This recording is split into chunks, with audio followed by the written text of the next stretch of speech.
আসসালামু আলাইকুম viewers, welcome back to my channel Tuya easy কিচেনে আপনাদের সবাইকে স্বাগত। আজ আমি আমার বাচ্চাদের খুবই প্রিয় একটা রেসিপি তৈরি করে দেখাবো। খুবই পছন্দ করে বাচ্চারা এটা। রেস্টুরেন্টের স্টাইলে চিকেন ললিপপ, খুবই মজার একটা রেসিপি। সহজভাবে করে দেখানোর চেষ্টা করেছি। আশা করি আমার রেসিপিটা আপনাদের ভালো লাগবে। চলুন মূল রেসিপিতে যাই। এখানে আমি মুরগির রান নিয়েছি 4 পিস। রানের এই সাইডটা দিয়ে একটু করে কেটে নিচ্ছি। দেখতে পাচ্ছেন কিভাবে কাটছি।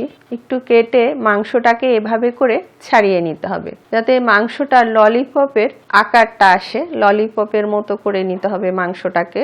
তো এইভাবে করে আমি ছাড়িয়ে নিয়েছি, দেখতে পাচ্ছেন। এখন মাংসটা কাঁটা চামচ দিয়ে আমি এভাবে করে একটু ছিদ্র করে দিচ্ছি, যাতে ভিতরে মশলাটা ঢুকে। মাংসের ভিতরে যত মশলাটা ঢুকবে তত এটার টেস্টটা খুবই ভালো আসবে। তো এইভাবে আমি এটা রেডি করে নিলাম। বাকিগুলো আমি সবগুলো এভাবে রেডি করে নিয়েছি, দেখতে পাচ্ছেন। এখন আমি এগুলো সবগুলো একটা বাটিতে নিয়ে নিচ্ছি। এখন আমি মশলাগুলো মাখাবো। গোলমরিচের গুঁড়ি দিয়ে দিলাম 1/4 চা চামচের মতো। গোলমরিচ দিয়ে দিলাম 1/2 চা চামচ।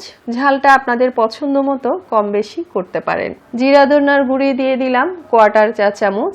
লবণ দিয়ে দিলাম 1/4 চা চামচ। আদা বাটা দিয়ে দিলাম 1/4 চা চামচ। রসুন বাটা দিয়ে দিলাম 1/4 চা চামচ। টেস্টিং সল্ট দিয়ে দিলাম 1 চিমটি। সয়া সস দিয়ে দিলাম 1 টেবিল চামচের মতো। ভিনেগার দিয়ে দিলাম 1 টেবিল চামচ। চিনি দিয়ে দিলাম 1/2 চা চামচের থেকে একটু কম। একটা ডিম ভালো করে ফাটিয়ে দিয়ে দিলাম। সব একসাথে এখন ভালো করে মেখে নিচ্ছি। খুবই মজার একটা রেসিপি এটা। আমার বাচ্চাদের খুবই পছন্দের একটা রেসিপি। পুরো রেসিপিটা ফলো করে একবার তৈরি করে দেখবেন, ছোট বড় সবাই খুবই পছন্দ করবে। আর রেসিপি যদি ভালো লাগে লাইক কমেন্ট শেয়ার করবেন, আমার চ্যানেলটি সাবস্ক্রাইব করবেন, আমার পাশে থাকবেন, অনুরোধ রইল সবার কাছে। বেশ ভালো করে এগুলো মেখে নিয়েছি আর এইভাবে রেস্টে রাখবো 3 থেকে 4 ঘন্টার মতো। যত বেশি সময় এটা আপনি ম্যারিনেট করতে পারেন তত এটার টেস্টটা ভালো আসবে। এটা আমি এক সাইডে রেখে দিলাম। ময়দা নিয়ে নিলাম 1 কাপ। এখন আমি ময়দাটা ভালো করে চেলে নিচ্ছি। ময়দাটা আমি চেলে নিলাম, এক সাইডে রাখলাম। ফিরে আসলাম 4 ঘন্টা পর। তা এখন আমি এগুলো আরেকটু উপরে নিচ করে মেখে নিচ্ছি। এখন আমি ময়দার সাথে এটা ভালো করে কোট করে নিচ্ছি, দেখতে পাচ্ছেন। এই কোটিংটা আমি কিভাবে করছি একটু খেয়াল করবেন। বেশি চাপ দিতে হবে না, আলতো হাতে জাস্ট এভাবে একটু এটা কোটিং করতে হবে। এখানে যে মশলাটা আছে এই মশলার পানিটাতেই আমি এটা আবার একটু ডুবিয়ে নিচ্ছি। আপনারা চাইলে প্লেন পানিতেও এই কাজটা করতে পারেন। যেহেতু এখানে মশলা অনেক রয়ে গেছে আমি এটাতেই কোটিং করে নিচ্ছি, এতে করে টেস্টটা বেশি ভালো আসবে। একটু ডুবিয়ে তারপর আবার ডাবল কোট করে নেবেন এভাবে। এই যে কি সুন্দর একটা ভাঁজ এসছে, দেখতে পাচ্ছেন। তো এভাবে করে আমি সবগুলো কোট করে নিয়েছি, দেখতে পাচ্ছেন। খুব সুন্দর হয়েছে সবগুলো। এখন আমি ভাজতে চলে যাব। চুলায় আমি তেল বসিয়ে রেখেছিলাম, তেলটা গরম হয়ে গেছে।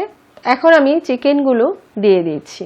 চুলার আঁচটা আমি মিডিয়াম করে দিয়েছি। খুব বেশি আঁচ যদি দেন তাহলে উপর দিয়ে তাড়াতাড়ি কালার চলে আসবে এবং ভিতরে কাঁচা থেকে যাবে। 3 থেকে 4 মিনিট পরে আমি এটা উল্টে দিলাম, দেখতে পাচ্ছেন। যখন দেখবেন যে একটা সাইড একটু শক্ত হয়ে এসছে তারপর এটা উল্টে দিতে হবে।